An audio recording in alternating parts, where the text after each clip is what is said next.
Before I show you what I think is probably the best or in contention for the best anvil stand in my shop, let me show you some of the other anvil stands that have strong characteristics and weak characteristics and why I think they are pluses and minuses.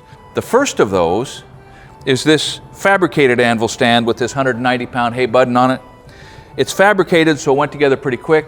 It's never going to rot. It's portable because with 3 legs you can walk it around, right? I can walk this around the shop pretty easily. It's got slots for some hammers, but that's the extent of the pluses in this guy. The minuses are, boy, it's top heavy. That could tip over on a grandkid. And that's something that's never going to happen on my watch if I can help it. The next thing to point out that is actually in the minus column is, yes, it has storage for hammers and tongs, but not many. When it's full, and there's no flat space for dropping punches or chisels. So the last thing on this guy is that a tripod is handy because it's always stable, it's always at rest, but it's never level. I mean, if you don't have a level concrete floor, this is only going to be as level as the floor it's sitting on, and that is somewhat true of all of the stumps that you're going to see in a minute, but it's more pronounced with a 3-point stance. This little Trenton is the only other anvil in my shop that's on a metal base. And this metal base is really, in a lot of ways, even worse than the other one. This is cast, this is fabricated, and the anvil is simply resting in this little saddle. It's not held down at all. The upshot of that is, it's noisy. It's too noisy to work at and enjoy it, and it's too high. You also have to keep an eye on it because that thing would come out of there. And so there are 2 or 3 real minuses to this base that even though it presents the anvil nicely and it looks nice and sanitary, it's just not that useful. One of the first obvious advantages to a wooden anvil stand is it quiets the anvil down. And sometimes that's important. Now, if you don't have wood everywhere like we do, you can always go to a lumber yard or maybe even a construction site and get board ends or beam ends and glue and clamp together a base to set your anvil on. It takes some effort. I mean, these things do not just assemble themselves in this shape without a little bit of work. And the more time you take to fit them up, the drier they are when you start, so you get less shrinkage. It's a head start in clamping the piece together. Now there's a wide variety of ways to clamp individual board pieces together into wood base. It just depends on what tools you have and what your know-how is, but you can always make an anvil base out of the ends of boards. For me, personally, you just can't beat the end of a log. You just can't beat a wooden round with the ends cut off parallel to each other. You can spend as much time as you want, easing the edges or not at all, or leaving the bark on or taking the bark off.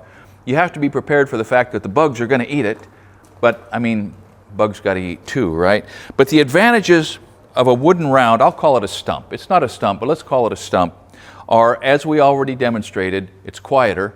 In a lot of cases, if you get a big round, you can essentially increase the mass of your anvil.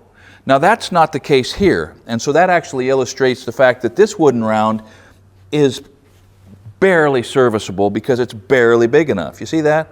This anvil's hanging off into space, and so it makes it a little top heavy.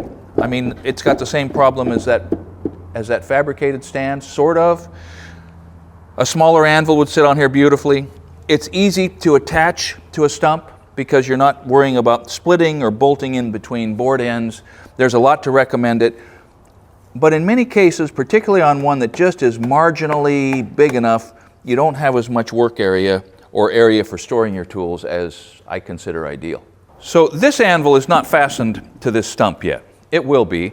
And this block, this round, is more appropriate than this one. This is white oak, but it's not as dense as this madrone or laurel block. This is a harder, tougher, heavier wood, and so it is going to come close to, if not doubling, at least contributing a lot of mass to this little cast anvil.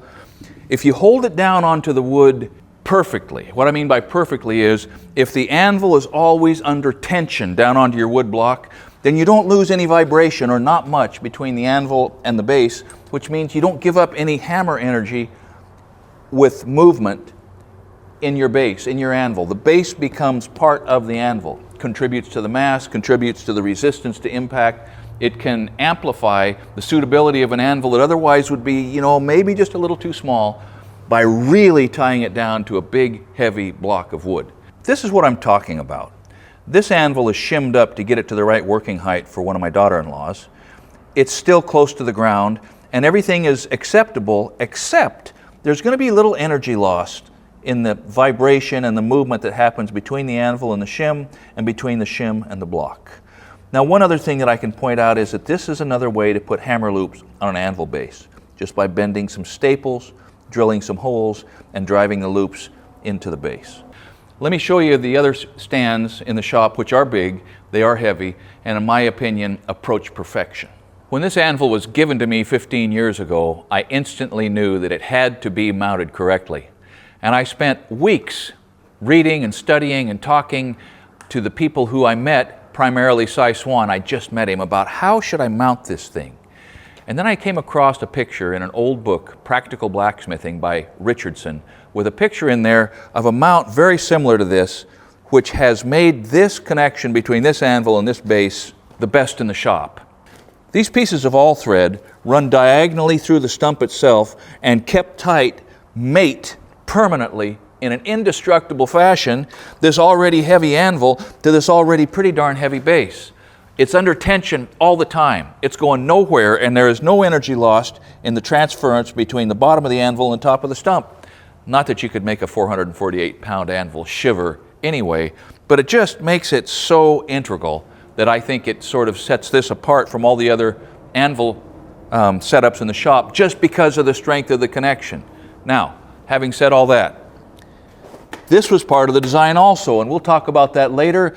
This is sometimes superfluous, sometimes vital. Lots of tools are like that. But there is one change that I would make to this stand that I'll show you on the most recent stand that I've made in the shop.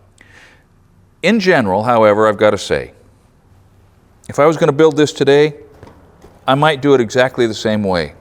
I like the asymmetry of the base.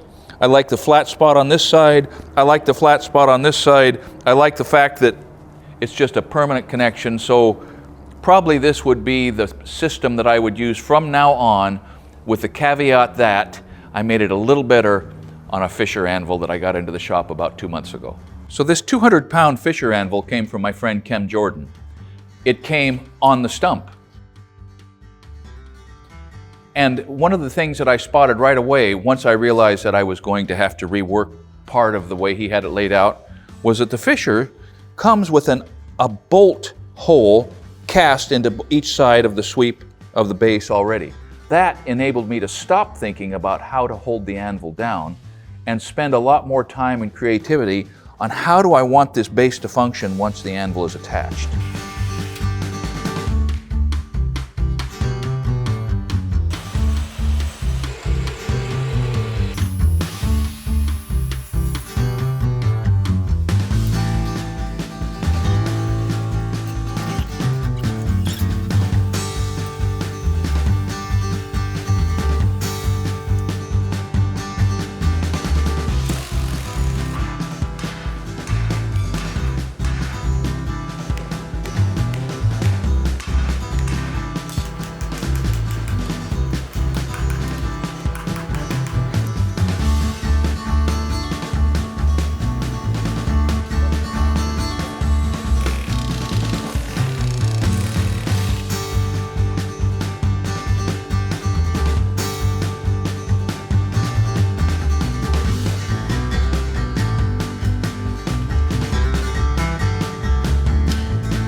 I was able to go crazy on the hammer holster.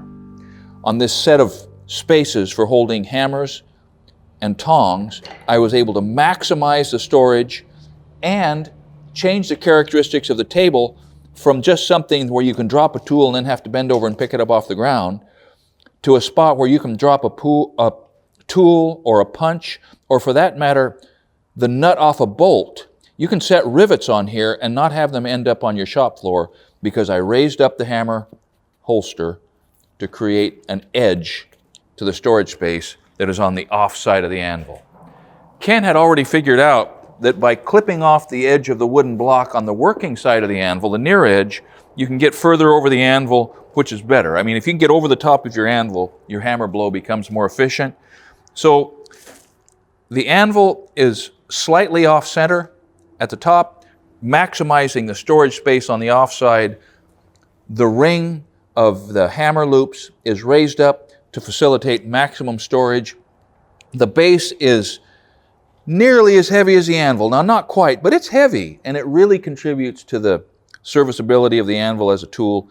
So if I ever do anything to the base underneath my big anvil, it'll simply be to rework the hammer holster, essentially like this one, raise it up enough to put a lip on the edge of the storage space, and keep working. If you've ever thought about blacksmithing and you think maybe you're getting close to the time you want to start, but you want to know what tools you got to have, I've got a free list of tools available. If you go to startblacksmithing.com, you can download that.